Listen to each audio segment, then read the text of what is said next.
Hello guys, good morning. Welcome to our channel creative flow. এটা আমাদের creative floor first blog. আর এই যে এখানে আমরা একটু ঢং করছি। আর ইগনোর মাই ভয়েস, একটু ঠান্ডা লেগেছে তাই ভয়েসটা একটু অন্যরকম লাগছে। আমরা ট্রেনে উঠে পড়েছি। তো কোথায় যাব আমরা জানি না, যেখানে ইচ্ছা করবে আমাদের নেমে পড়বো। হ্যাঁ, আমরা কোথাও একটা যাবো, আমাদের মন যেখানে বলছে যে এই স্টেশনে আমরা নামবো, তো আমরা এই স্টেশনে নেমে পড়বো। হ্যাঁ, তো আমরা ওই স্টেশনে নেমে পড়বো। আপনারা দেখতে থাকুন যে আমরা আলটিমেটলি কোন স্টেশনে নামি। আলটিমেটলি আমরা শ্রীরামপুর স্টেশনে নেমেছি। এবার শ্রীরামপুর স্টেশন থেকে আমরা কোথায় যাই দেখি, ইচ্ছা তো আছে দাদা বৌদি যাওয়ার। দেখি ডেস্টিনি আমাদের কোথায় নিয়ে যায়। পকেটে পয়সা নেই যাই, দাদা বৌদি যাবো কিন্তু পকেটে পয়সা নেই।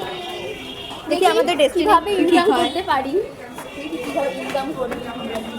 ওকে বেচে যদি দুটো পয়সা ইনকাম করতে পারি। হ্যাঁ গাইস, এইভাবেই আমাদের ঠিক হয় যে কখন কোথায় যাব। হঠাৎ ঠিক হয়েছে, আমরা কোনো প্ল্যান করে কোথাও বেরোই। আমাকে বেচে পয়সা ইনকাম করবে, এত বড় স্বার্থপর এরকম একটা মেয়ের সাথে থাকি। আমি জানি না কোন দিন আমি পাচার হয়ে যাব। দেখুন এইভাবে দাদা বৌদি যাবেন।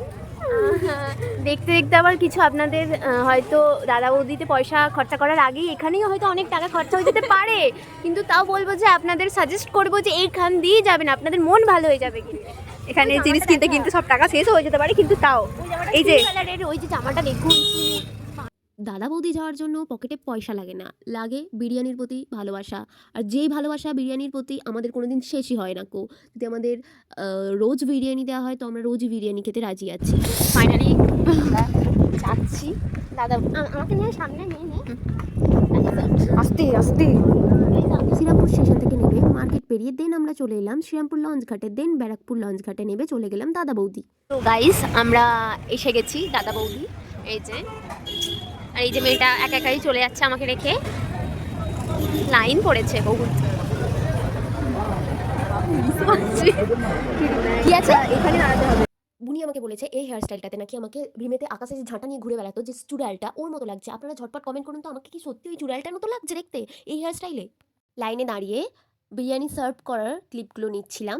দেন আমরা লাইনে গেলাম। আমাদের বললো যে এখন যাবে না, আপনাদের এখন 40 মিনিট ওয়েট করতে হবে সেকেন্ড ফ্লোরে যেতে গেলে। দেন আমরা 40 মিনিট ওই বাইরে দাঁড়িয়ে ওয়েট করি, তারপর ভেতরে যাই। ফার্স্ট ফ্লোরে তোমাকে টেবিল শেয়ার করতে হবে, সেকেন্ড ফ্লোরে তোমাকে কারোর সাথে টেবিল শেয়ার করতে হবে না, তাই আমরা চলে যাই সেকেন্ড ফ্লোরে। ছবি তুলে দিচ্ছে। ফার্স্ট ফ্লোরের থেকে সেকেন্ড ফ্লোরের ভিউটা খুবই সুন্দর। সো গাইস, এটাই হচ্ছে সেই আকাশ দেখতে পাওয়া জায়গা। আমাকে বলছে একটা জায়গা থেকে মেঘ দেখতে পাওয়া যায়, আমরা ওইখানটায় যাব, ওইখানটায় গিয়ে ছবি তুলবো। তো এই হচ্ছে, সেটা হচ্ছে যে মেঘ দেখতে পাওয়া জায়গা। সো গাইজ আমরা ফাইনালি খাওয়া দাওয়া করে চলে গেলাম বাড়ি। আপনারা চ্যানেলটিকে সাবস্ক্রাইব করবেন, ভিডিওটিতে একটা লাইক করবেন, আর নেক্সট ভিডিওর জন্য অপেক্ষা করবেন। টাটা।